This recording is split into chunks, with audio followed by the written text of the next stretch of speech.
ଆଜିଠାରୁ କୁସଙ୍ଗ ରେଞ୍ଜରେ ଆରମ୍ଭ ହୋଇଛି ବ୍ୟାଘ୍ର ଗଣନା କାର୍ଯ୍ୟକ୍ରମ।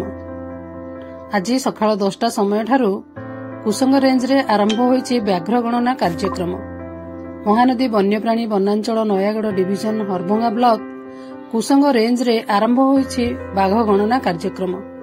ପ୍ରତିବର୍ଷ ପରି ଚଳିତ ବର୍ଷ ରେଞ୍ଜ ଅଧିକାରୀ ସଂସାର ବର୍ଗିଆଙ୍କ ନେତୃତ୍ୱରେ 11 ଗୋଟି ବିଟ୍ରେ ଫରେଷ୍ଟର ପ୍ରଶାନ୍ତ କୁମାର ଗୁରୁ, ଶ୍ରୀନିବାସ କଅଁର, ଅନ୍ତର୍ଯାମୀ ଜାନି, ରାଜକୁମାର ଶତପଥୀ, ସୋମନାଥ ପରିଡ଼ା, ବିଷ୍ଣୁପ୍ରିୟା ଦେଇ ଓ forest guard Gobinda Mahakud squad staff ନିଯୁକ୍ତ ହୋଇଛନ୍ତି।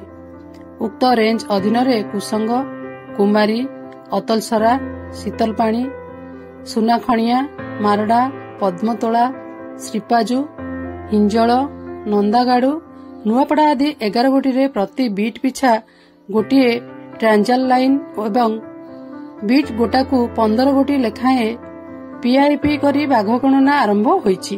ଏହି ପିଆଇପି ଗୁଡ଼ିକ ମହାନଦୀ ପଠା ଘଞ୍ଚ ଜଙ୍ଗଲରେ ତିଆରି ହୋଇଥିବା ସହିତ ସିସିଟିଭିରେ ମଧ୍ୟ ଗତିବିଧି ଲକ୍ଷ୍ୟ କରାଯାଉଥିବା ନେଇ ରେଞ୍ଜ ଅଧିକାରୀ ସଂସାର ବର୍ଗିଆ ସୂଚନା ଦେଇଛନ୍ତି।